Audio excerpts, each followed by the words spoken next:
All right, ladies and gentlemen of the YouTube citizens, y'all know who this is. This is your boy, That's True Inferno. And it's Throwback Tunes on the last Thursday of the year. And we are going to end it with No Way Out, which is a Puff Daddy album. So yes, Puff Daddy, aka Sean Combs, aka P Diddy, aka Diddy, aka Puff Diddy, aka P Daddy, aka PD, whatever it is you want to call this dude.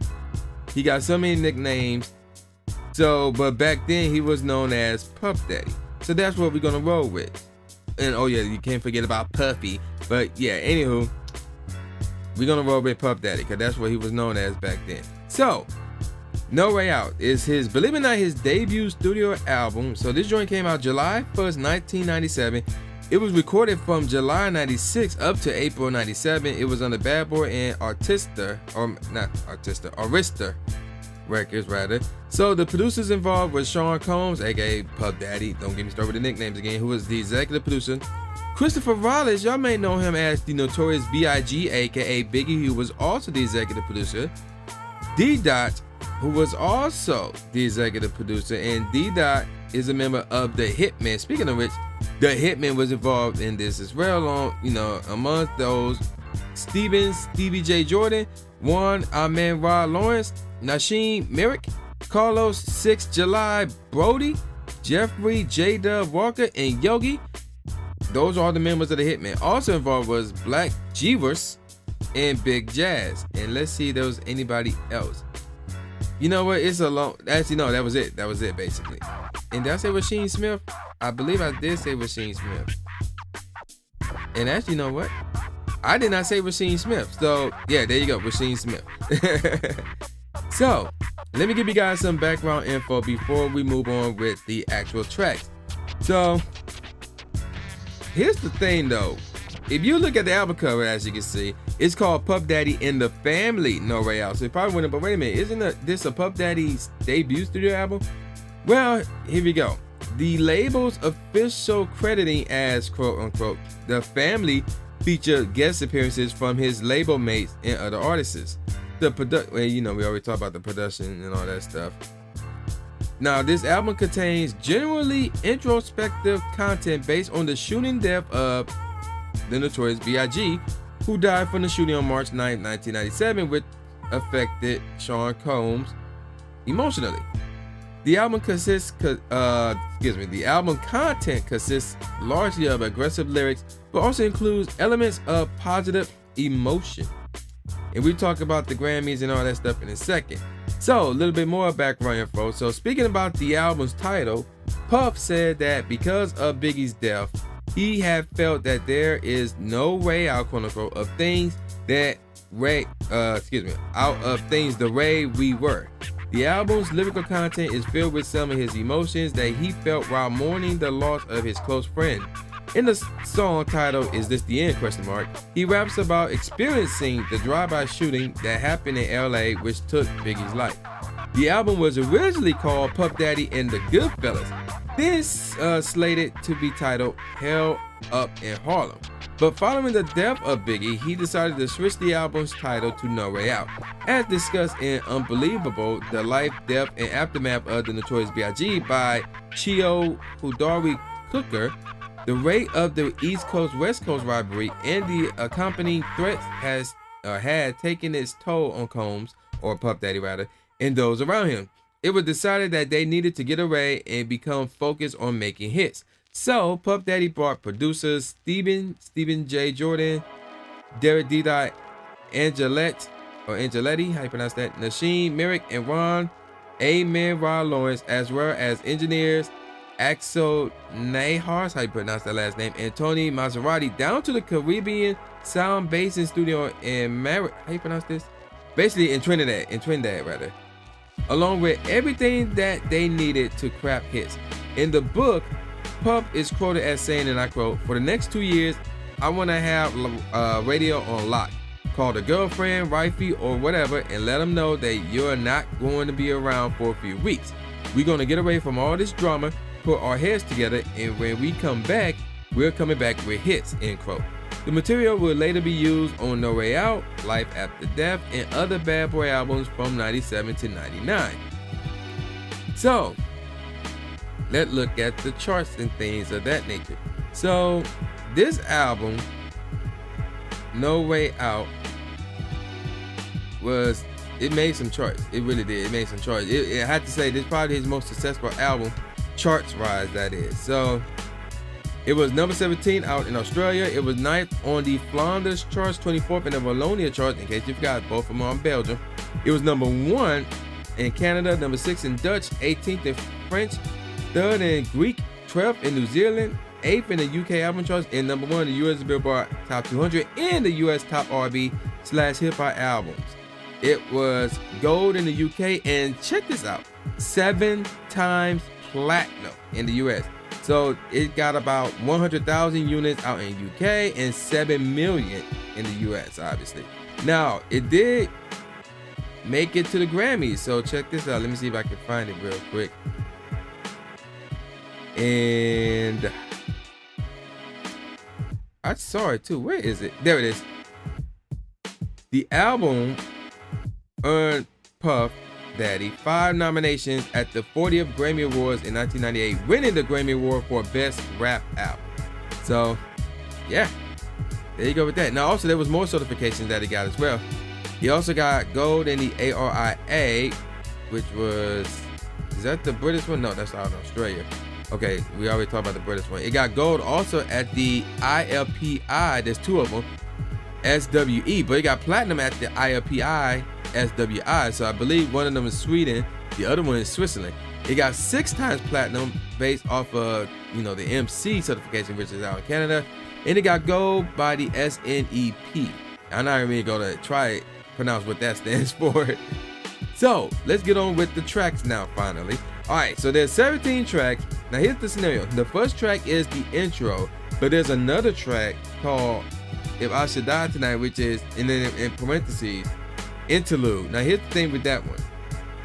I'm not sure if I should call that one a skit, because even though Puff is talking in this track, it features Carl Thomas and he's singing. And this track is like 3 minutes long. It's like 2 minutes and 59 seconds. So basically 3 minutes long. So I'ma call that, you know what? It's an interlude, so I'm gonna call that a skit. I'm gonna call it an interlude. So if you take out the intro and that one interlude, there's 15 songs on here. So I can give you guys the top 5, not the top 3. So as I said, one more thing. All the tracks on this album, except for track number 8, were produced by the then current members of Bad Boy Records in-house production team, The Hitmen. So there you go with that. Now the first track, as I said, is called No Way Out, which is the intro. Intro was in parentheses. Next up is another one of, actually, I ain't gonna say the first because this one came out last. It's one of the 5 singles off of this album called Victory, featuring Biggie, expect to hear that name a lot, and Busta Rhymes. Y'all may remember that single. Next up is another single that y'all should know and remember, Been Around the World, featuring Mace, and again, Biggie. All right, the 4th track is called What You Gonna Do, followed by Don't Stop What You're Doing, featuring Lil Kim. Remember that name when we get to track number 14. Track number 6 is the interlude, If I Should Die Tonight, the interlude featuring Carl Thomas. Next up is Do You Know, ? Followed by Young G. So this is track number 8. This is the one that was not produced by The Hitman. It was produced by Rashad Smith. And this one features Jay-Z and, you guessed it, Biggie. Track number 9 is called I Love You Baby, featuring Black Rob. Next up is one of my all-time favorite tracks. It's All About the Benjamins, and in parentheses, remix, featuring The Lox, Lil Kim, and yeah, you should know this one, Biggie, because that's one of the singles. That's probably one of, not the most, but one of his most well-known and successful singers of all time, I believe. And really, arguably his best single of all time. Track number 11 is called Pain, followed by Is This the End, ? Featuring Carl Thomas, Genuine, and Twista. Track number 13 is called I Got the Power, featuring The Lox. Now remember, going back to track number 5, it's called Don't Stop What You're Doing, featuring Lil Kim. Well, track number 14 is called Friend, featuring Foxy Brown. So how ironic is that? The last 2 weeks, I reviewed Foxy Brown's debut album, And then I reviewed Lil Kim's debut album, and now we got this one right here. And if memory serves me correctly, all three of them came out in 97. That's a weird coincidence, if I do say so myself. That's kind of crazy. No, actually my fault. I'm sorry. No, they came out in 96. Okay. Yeah, they came out in 96, but Puff's album came out in 97. Okay, never mind. But anywho, track number 15 rather is called Senorita rather. Next up is I'll Be Missing You featuring Faith Evans and One Track. Okay, you all should know this one. Everybody should know this single. Come on now, don't front. And then the last track is called Can't Nobody Hold Me Down featuring Maze, and that's another single. You may not know this single. I didn't even know this was a single. All right, so let's get on with the singles, Darry. So speaking of Can't Nobody Hold Me Down, this single came out first. This one came out January 7th of 97. And it did make, wow. Even though it made 5 charts, you won't believe how well it did. And I'm not sure if it had a music video. I do not remember this being a single. But then again, I never had this album, so there you go with that. And I want to say that it does not have a music video. I do not see anything about a music video. So I'm going to roll with it does not have a music video. So let's go to the charts. I don't see anything else here. All right. Actually, before that, let's look at some of the content. No, let's go to the charts. So it was 19th in the UK single charts. Now check this out. The New Zealand RIANZ singles charts. I have no clue what that means, the RIANZ part. But that chart, the US Billboard Hot 100 charts, the US Billboard Hot R&B singles charts, and the US Billboard Hot Rap Tracks charts, all 4 of them, #1. I crap you not. By the end of the year, 97, it was #5 on the US Billboard Hot 100. And again, this joint came out January 7th, at basically the beginning of the year. And it did that good throughout the entire year. That's crazy. But by the end of the decade, which is like 1990 to 1999, it was 27th on the US Billboard Hot 100, and it was double platinum in the US. That's pretty crazy, if I do say so myself. Moving on to the next single, I'll Be Missing You. This joint came out May 27, 1999.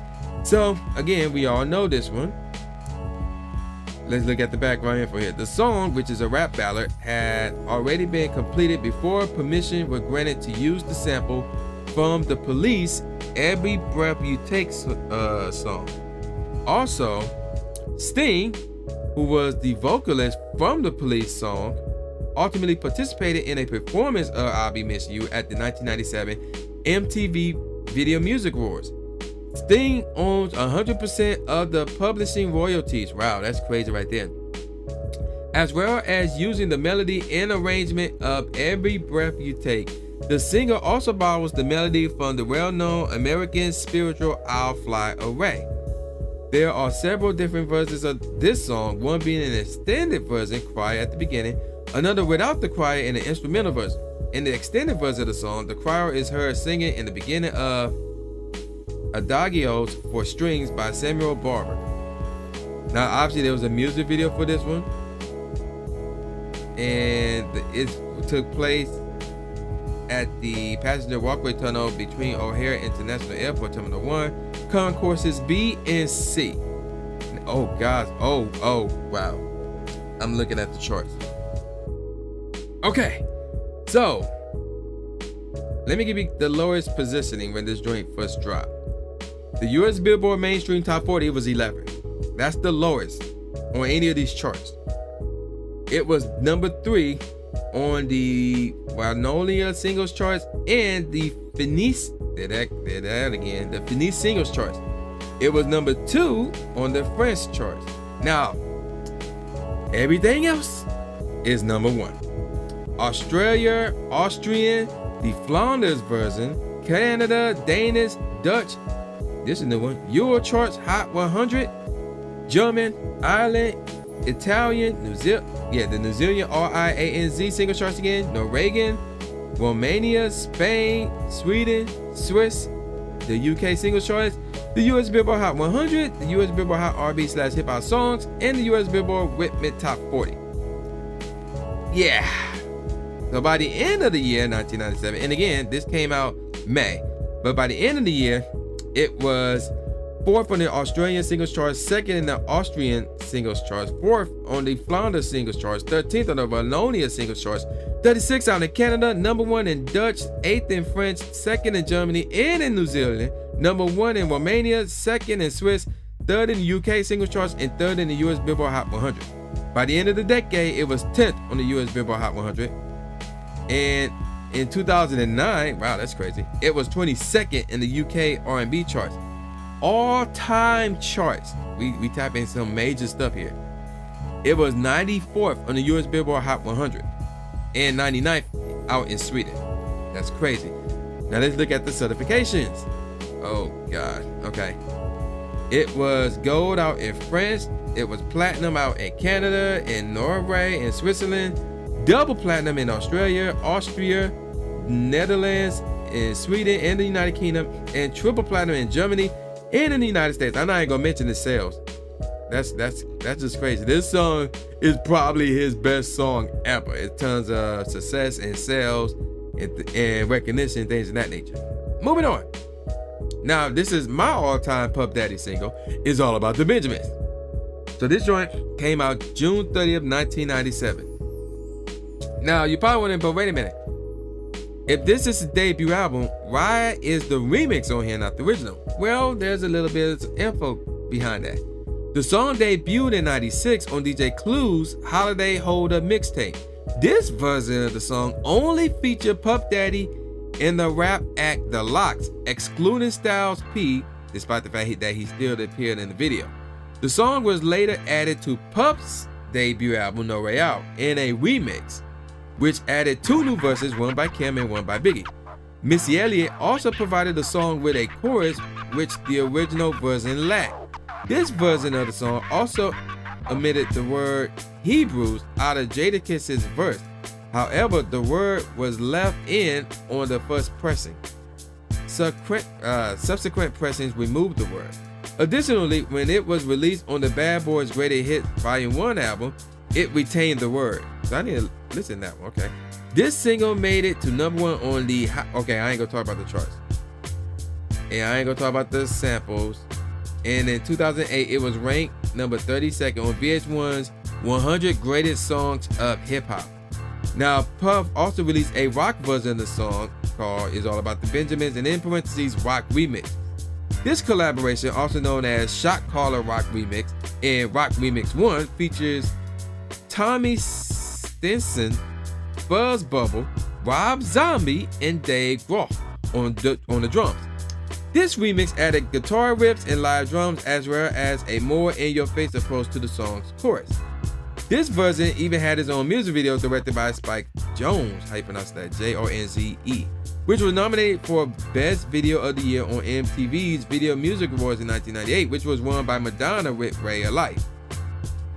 Okay, and there was, again, Rock Remix 1, so you know there was a Rock Remix 2. This lesser-known version adds size 14 to the song's already long collaboration lineup.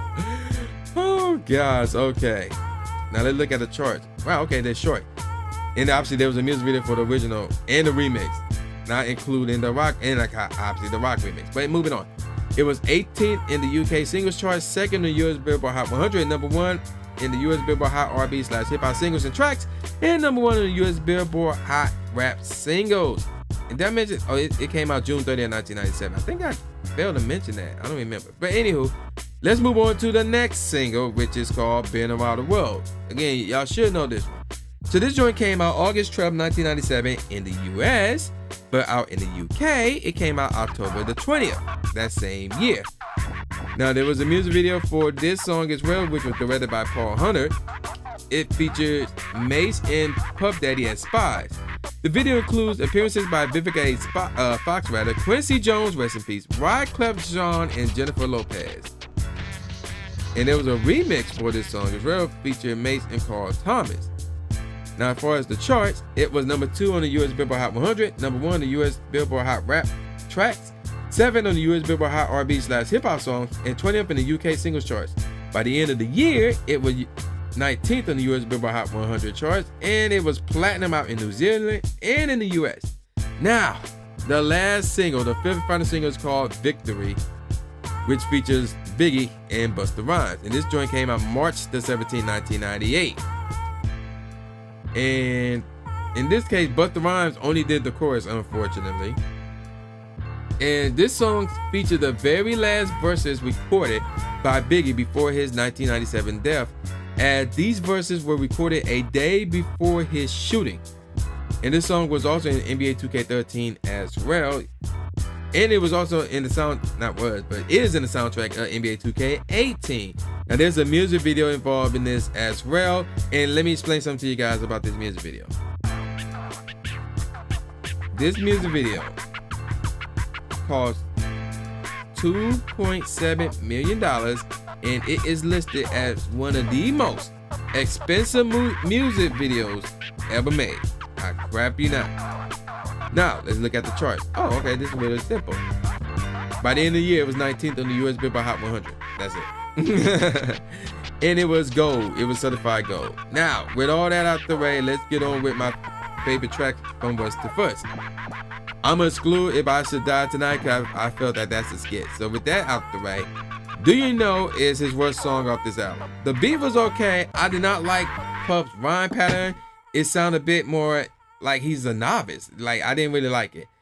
Next up is Don't Stop What You're Doing. The beat was okay. It was influenced by Don't Stop the Music. You know, don't you stop, man. Don't you stop. Stop the music. So yeah, you can hear that in this song, obviously. Next up is I Got the Power featuring the Locks rather. The only thing I did not like is the snare. They should have picked a different snare. Next up is Can't Nobody Hold Me Down featuring Mace. Now, this joint, oh my gosh, this song right here, Can't Nobody Hold Me Down. It samples The Message, which was performed by Grandmaster Flash in the Furious 5. The same sample that was used by Ice Cube in his song, Check Yourself. It does not compare to that song. It did not do the sample justice because the drums sound off here. Next up is Pain, which is semi-mellowed out, which is, and you know, the beat was cool. The end was pretty cool, as was Friend. Although there was in that song, there was some random vocals in there. I'm like, why is that in there? Take that out. Because the beat sound like it could have been used in Volume 1 Jay-Z, like In My Lifetime Volume 1. It sounded like a Jay-Z beat from that. And you know, that was really dope. But the random vocals brought this down. Senorita got so much potential, they should have used a different snare there. And of course, I'll Be Missing You is a classic, it's a mellow out joint, and it's kind of a unique beat. And then I Love You Baby, another semi-mellow out joint, and the beat was cool. Now I'm gonna give you guys my top 5 songs off of this album. Been Around the World featuring Biggie and Mace. This is a classic, and this one is pretty cool. Nothing else is needed. Next up is Young G's featuring Biggie and Jay-Z. The beat is pretty cool.